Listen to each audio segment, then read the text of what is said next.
Padahal ndak ganteng-ganteng betul dah Pak, imbang-imbang aja dengan awaknya.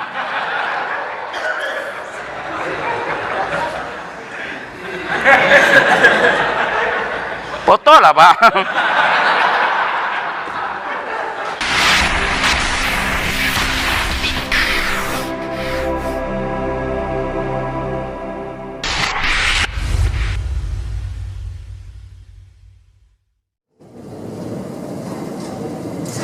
Assalamualaikum warahmatullahi wabarakatuh. Alhamdulillahillazi ja'ala ramadana bisawmi littaqwa. Asyhadu an la ilaha illallah wahdahu la syarikalah wa asyhadu anna Muhammadan abduhu wa rasuluh. Allahumma salli ala Muhammadin wa ala alihi wa sahbihi ajma'in, amma ba'du. Subhanaka la ilma lana illa ma 'allamtana innaka antal alimul hakim. La haula wa la quwata illa billahil aliyyil azim. Bapak dan Ibu jamaah solat zuhur Masjid Ar-Rahman yang kami muliakan, dan semoga seluruh kita yang berhadir saat ini dimuliakan oleh Allah Subhanahu wa taala.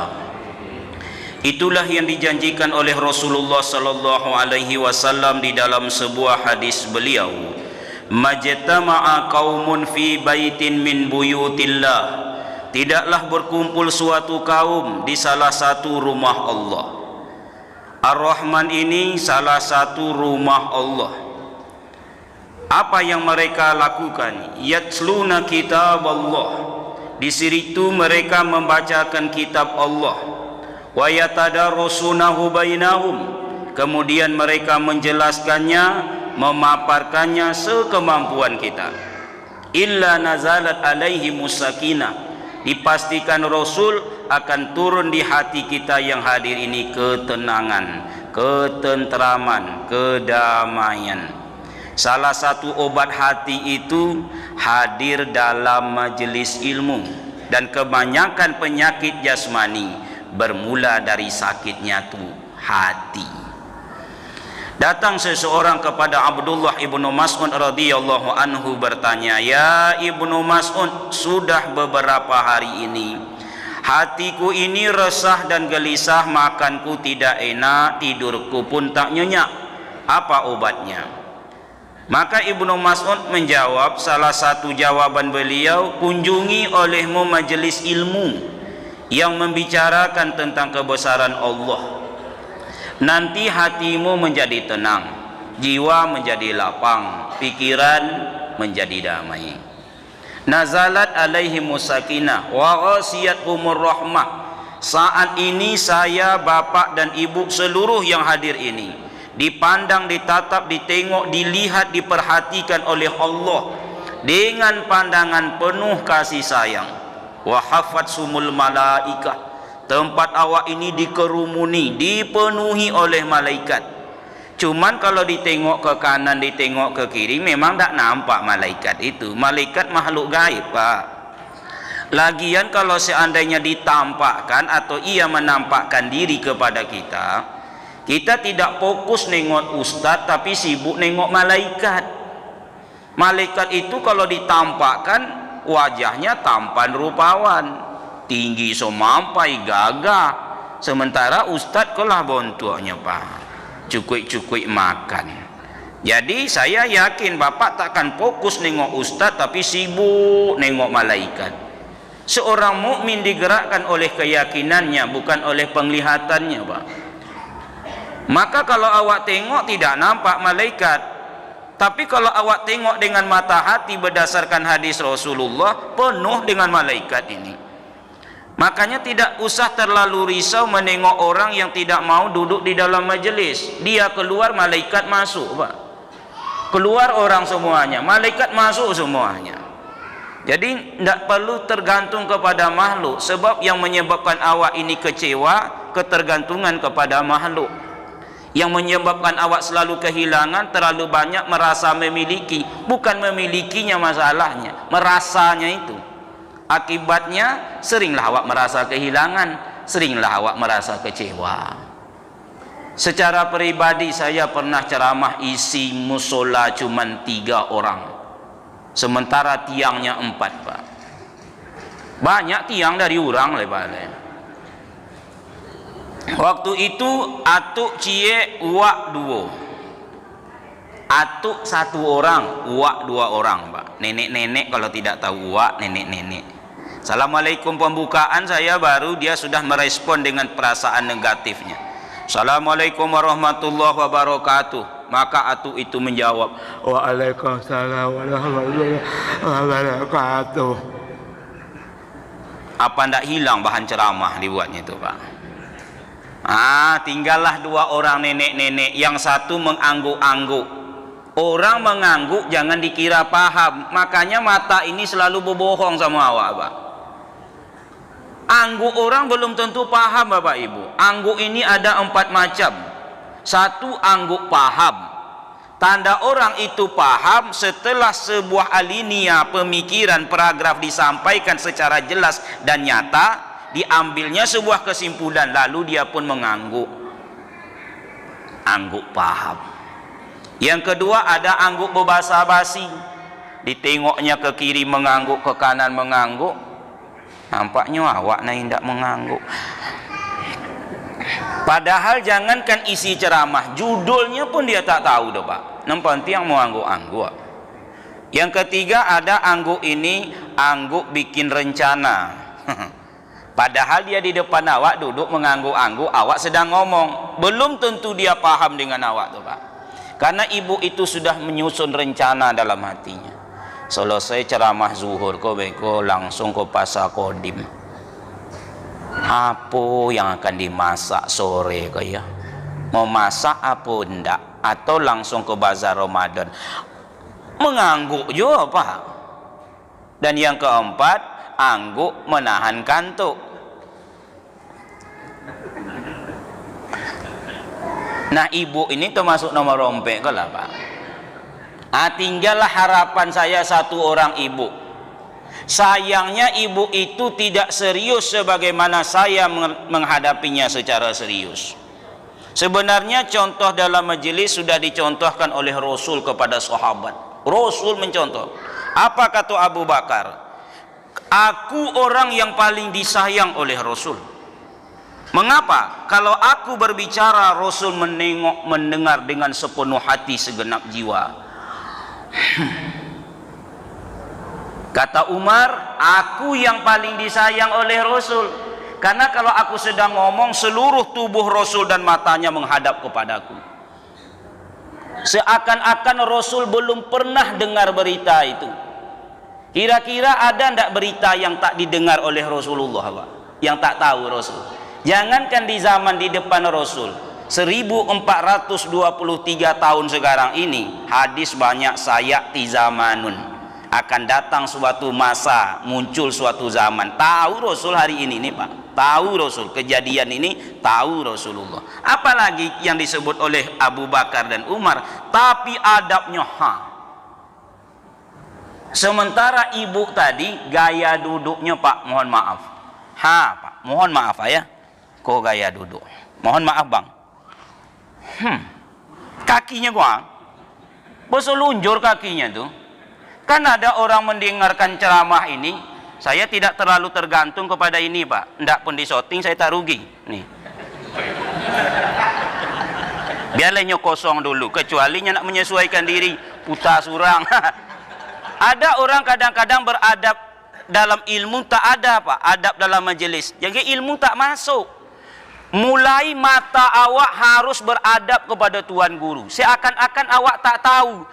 Jangan calik buruk kepada tu. Tak masuk tu do Pak do. Bersumpah kau tak masuk ilmu ke dalam hatinya tu do Pak. Tambah lagi gaya duduk Pak. Walaupun awak sakit asam urat, tahan-tahan sedikit. Begini boleh. Yang tak boleh itu Bapak Ibu satu begini.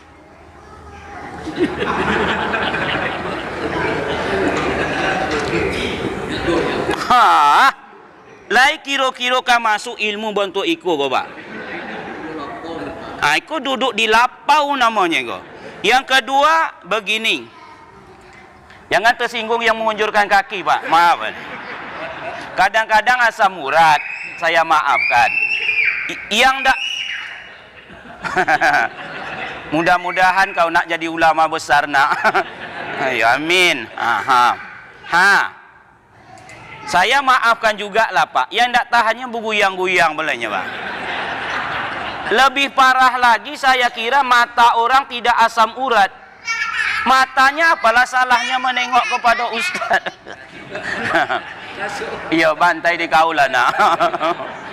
Iya, masuk YouTube-nya tu. Awas jangan tumbang. Pak. Matanya kan bisa menengok awak. Rupanya ibu ini Pak. Bapak kira-kira menurut bapak, Pak. Awak menengok beliau, beliau menengok ke pintu. Kalau emosilah yang berbicara, ambo cokiak ibu ko sebenarnya, Pak. Iya, muak ko leh. Iko namanya kata orang awak Sumbar, saya sendiri orang Melayu. Kata orang awak Sumbar, kalau lah runciang barawi pulo lah pendek, bapopohkan pulo, Pak. Lah tinggal surang, bentuk itu pulo sikapnya. Ancak cokiak langsung pulang, awak. Hati-hati, Bang.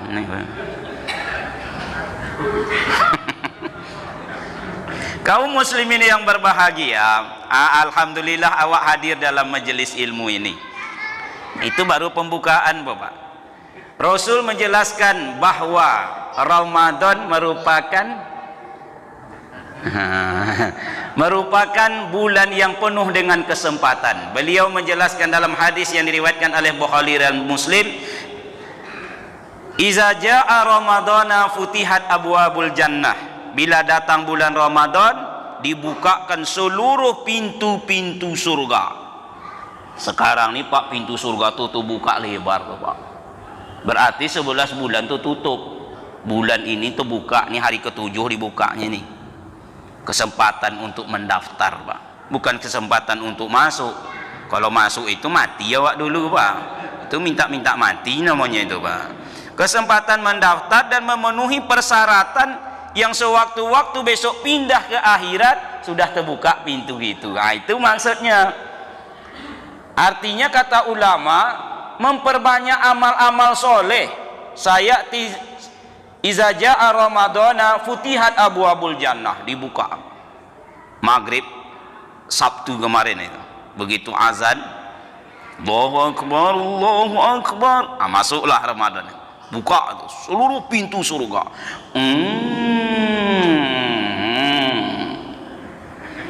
Telinga bunyi pintu surga itu, Pak. Dari mana pula Ustaz tahunya? Gitu kan? Itu mau indah-indah namanya, Ustaz. Itu rumah orang kaya, Pak. Rumah orang kaya begitu, sudahlah besar, mahal, berbunyi kadang-kadang. Kalau rumah awak kan geruntang. Main sanda saja, Pak. Wah, dibuka pintu surga, Pak. Wa ghuliqat abwabun nar, ditutup pintu-pintu neraka, Pak. Artinya 11 bulan pintu neraka itu tutup, terbuka. Begitu datang Ramadan, tutup semua pintu neraka. Kalau pintu surga itu bentuk tadilah bunyinya. Kalau pintu neraka, ini jangan kaget, Pak.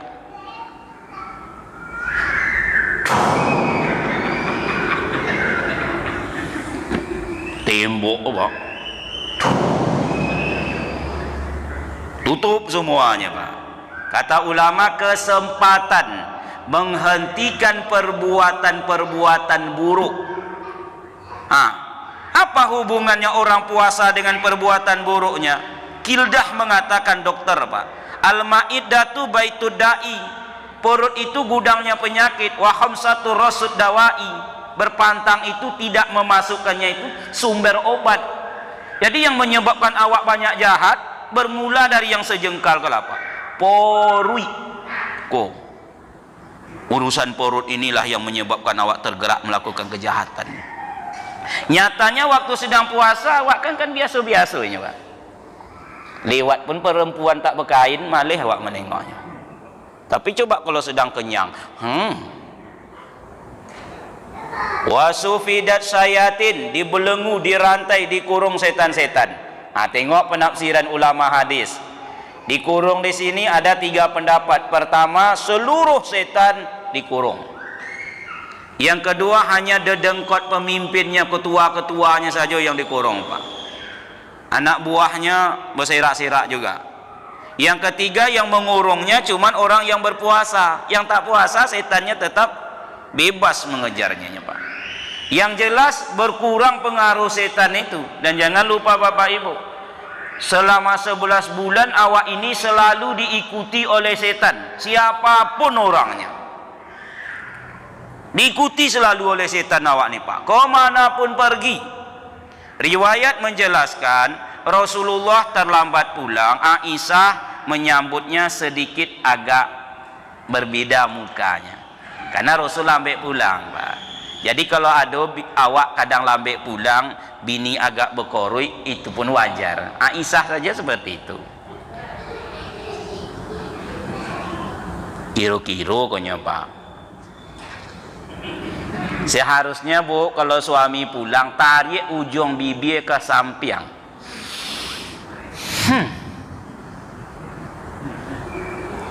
Biar capek suami itu hilang. Ikut. Rasul tahu Aisyah. Nah, inilah hebatnya Rasul itu, Pak. Rasul itu apapun yang dilakukan sahabat, jangankan yang tampak, tersembunyi dalam hati dibaca Rasul. Itu tingginya ilmu jiwa Rasulullah itu. Aisyah, kata Rasul, engkau cemburu? Nah, tidak bisa Aisyah mengelak. Ya Rasulullah, bagaimana mungkin orang yang seperti saya tidak cemburu kepada orang yang seperti Tuhan? Apa maksud perkataan Aisyah ini? Maksudnya Aisyah masih muda. Kalau istri awak muda, wajar dia cemburunya, Pak. Yang tidak wajar kalau bini awak lah tua bona, masih cemburu ya le. Lah uak-uak. Asuk kalian tu kayaknya nak pakai pulang lah jom. Mungkin nyalah cari bininya lain. Umur ibu berapa? Lah 76. Mama tak usah leh. Tapi kalau masih 26 wajar cemburu. Nah itu Aisyah masih muda, tidak cemburu kepada orang yang seperti Tuhan. Maksudnya Rasul gagah, tampan, bagak, ganteng, wajar dicemburui. Tampan Rasulullah itu, Pak.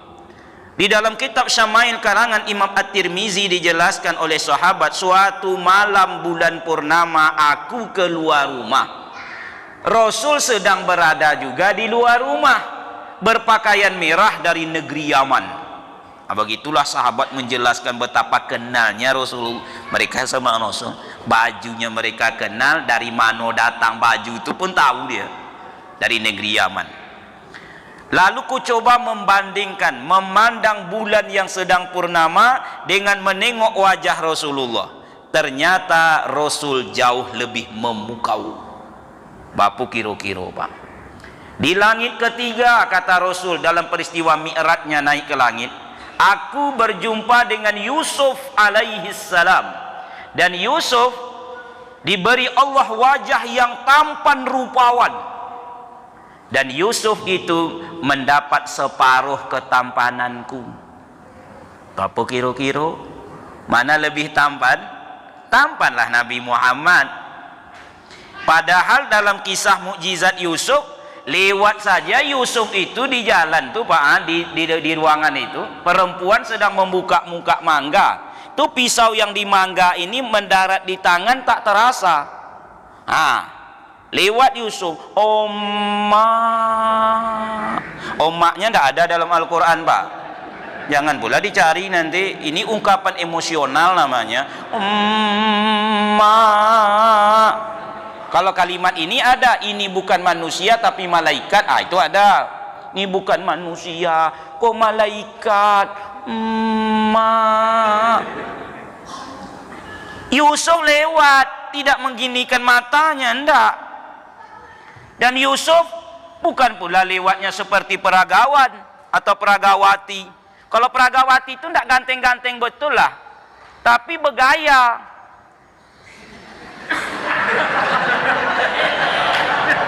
Padahal enggak ganteng-ganteng betul dah, Pak. Imbang-imbangnya dengan awaknya.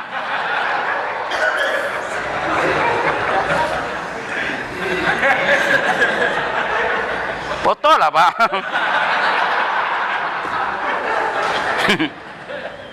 Nggak ganteng-ganteng betul. Yusuf ini seorang Nabi Allah, seorang Rasulullah. Terpelihara Pak, maksum. Biasa saja. Itu pun bukan apa-apa. Dia lewat di situ tuh karena disuruh Zulaikha pulanya cuman lewat-lewat untuk menghilangkan gosipnya perempuan Mesir itu. Tapi apa yang terjadi? Kalaulah Yusuf saja mereka seperti itu, bagaimana kata Aisyah perempuan Mesir itu diberi kesempatan menengok wajah Rasulullah? Pastilah mereka memotong-motong jantungnya Pak. Nggak tangan dipotong, jantung dipotongnya deh Pak. Saking tampannya. Wajar Aisyah ini sedikit cemburu.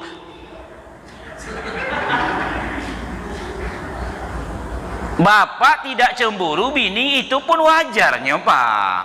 Kolah bontu awak Aponya kan dicemburu bontu iko. Putih pendek, tinggi godang hitam minta ampun. Apalagi saya, apa kan dicemburu kan Pak? Cepat tengok, apa kan dicemburu bontu iko. Makanya Ustadz kok nak pulang-pulang, nak indah-indah. Iya Pak, kami memang laki-laki jarum super ini jarang di rumah, suka pergi. Ya, kata Rasul, kalau begitu engkau sedang diikuti oleh setan. Nah ini kaitan dengan gaji awak ini. Tokoji Aisyah, ya Rasulullah, apakah saya diikuti oleh setan? Ya, engkau sedang diikuti oleh setan. Orang lain juga. Setiap manusia diikuti oleh setan. Kata Aisyah, Tuan, saya juga diikuti oleh setan. Setiap manusia diikuti oleh setan. Cuman setan yang mengikutiku, kata Rasul, sudah ditaklukkan, sudah masuk Islam, sudah beriman.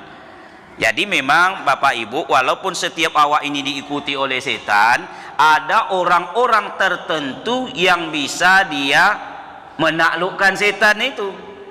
Tapi bukan tipe awak rasanya. Seperti tipe sahabat Umar ibnu Khattab radhiyallahu anhu, tak kala Rasul bertanya kepada iblis, ya iblis, bagaimana pendapatmu tentang sahabatku Umar? Iblis menjawab, ya Rasulullah, wahai Rasulullah, kalau Umar melintas di sebuah jalan, saya tidak akan melintas di jalan itu. Umar lewat di sebuah lembah, saya tidak lewat di lembah itu. Jadi kalau seandainya si Umar lewat di jalan Sudirman, maka setan itu akan cari jalan pepaya Pak. Nggak bisa lewat Sudirman dong. Ngapa ada Umar di situ? Nah, begitulah dia Pak. Nak masuknya ke Nangka, rupanya Umar sudah duluan situ. Nggak bisa, perlu lewat ke Nangka, terpaksa lewat Jalan Langsek. Suka jadi ini. Ustadz kok tahu? Ambo kan tinggal di situ dulunya Pak. Tahulah Ambo. Itu hebatnya Umar itu. Tapi itu Umar ibnu Khattab Pak. Kalau Umar kinin, enggak do Pak. Walaupun namanya Umar, malah ada yang kemasukan setan Pak. Kalau nama Umar saja kemasukan, apalagi nama Ujang, nama Upi, nama Butet, apa seserak setan dong. Itu makanya ibu-ibu itu kalau sudah marah sama anaknya, dia mengaku punya setan. Sudah nak beko bangkit setan normal. Itu tandanya punya setan. Bapak Ibu yang berbahagia, 11 bulan tuh Pak. Berwuduk Bapak di bulan Ramadan dengan berwuduk di bulan yang lain tak sama tuh Pak. Kalau berwuduk di bulan Ramadan tuh diikuti setan, itu namanya setan walhan. Makanya awak kadang-kadang tak mau husuk berwuduk, awak sibuk nengok orang tapi tidak sibuk nengok wuduk awak. Awak kan kadang-kadang berwuduk kan nengok orang awak apa? Awak berwuduk juga tapi mata awak ke muka orang. Padahal konsentrasi lah, bismillah. Mumpung sekarang dah ada setan, elok-elok. Kalau di bulan lain Pak, lajunya orang berwuduk Pak.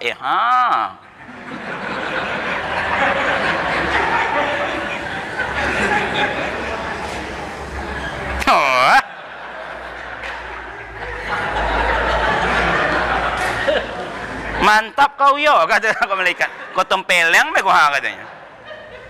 Cara berwuduknya tuh Masuk awak, apa tidak ada setan yang mengikuti? Kalau tadi tak ada. Kenapa awak jahat juga Pak Ustaz? Orang jahat tidak mesti saham setan saja Pak.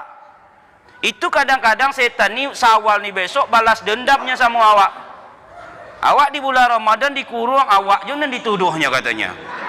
Makanya Syawal 2 kali lipat jahat awak kadang-kadang Pak. Digas habisnya lah Pak. Balas dendamnya sama awak. Kenapa orang jahat Pak Ustaz di bulan Ramadan? Katanya setan dikurung. Pak dudukkan dulu. Setan dikurung ini ada 3 penjelasan tadi. Sudah tadi Pak ya. Udah, semuanya mungkin dikurung, atau dedengkotnya dikurung, atau puasa dikurung. Udah tadi itu. Bapak Ibu yang berbahagia, yang menyebabkan orang jahat ini 4. Pertama adalah godaan setan yang merayunya. Yang kedua, ini bebas 3 nih Pak. Hawanun mutamaun, hawa nafsu yang awak perturutkan. Yang ketiga, orang munafik yang benci sama awak. Dia Islam Pak, tapi kerjanya selalu menyerang umat Islam nih. Keputusan-keputusannya tidak ada untuk umat lain, untuk umat Islam tahu Pak. Tapi di Indonesia tidak ada. Di Indonesia ini elok-elok semuanya. Elok-elok semuanya Pak. Tidak ada elok-elok. Ya enggak Pak. Ada di negara lain Pak. Sebab tiap keputusan selalu menyakitkan hati orang Islam, membuat orang tersinggung. Itu di negara lain ada tuh Pak. Tapi di Indonesia elok-elok alhamdulillah Pak. Ada amin ya rabbal alamin. Itu. Ada orang munafik itu Pak. Al munafik fi darkil asfal minan nar. Orang munafik letaknya di mana? Di kerak neraka. Termasuklah orang kafir yang berkekalan memusuhi kita. 3 ini bebas Pak. 1 ini cuman yang dikurung, tapi 1 ini pun jadilah.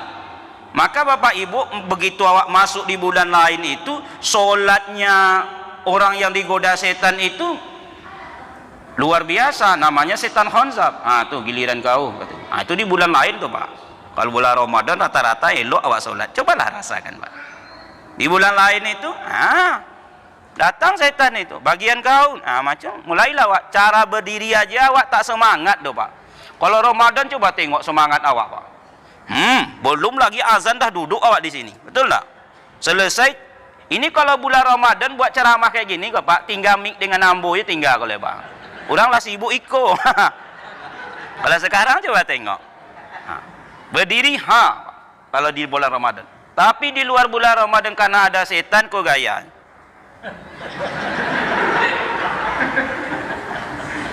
5 watt. Badan kok bentuknya Pak. Berdiri itu semangat. Itu nanti sosok Pak Ustaz. Ini bukan sosok, kok sosok Pak. Allahu Akbar. Itu sosok. Mengangkat tangan semangat. Allahu Akbar. Datang setan khonzab itu. Tapi itu di luar Ramadan. Biasa ya lah solat tuh. Awak pun gini. Angkat tangan biasa. Allah. Padahal hadis jelas tuh, menguap dalam solat datangnya dari setan Pak. Kadang ada orang menguap itu keluar pula suaranya. Itu golak setan tuh. Jadi kalau ada kawan menguap seperti itu, itu datang dari setan tuh Pak. Nah Bapak Ibu yang berbahagia, begitulah bulan ke-10 dengan kesempatan. Dibuka pintu surga, ditutup pintu neraka, kesempatan memperbanyak amal-amal soleh, dan kesempatan untuk menyuci diri dari perbuatan dosa dan mungkar. Insya Allah, mudah-mudahan kita masih disehatkan oleh Allah sampai akhir Ramadan. Bukan berarti harus sakit sesudah Ramadan, tidak. Sampai akhir Ramadan insya Allah, sehingga kita bisa memaksimalkan diri beribadah kepada Allah. Lebih dan kurang mohon maaf. Kita tutup dengan membaca doa kifarah majlis. Subhanaka Allahumma wa bihamdika asyhadu an la ilaha illa anta astaghfiruka wa atubu ilaik. Assalamualaikum warahmatullahi wabarakatuh.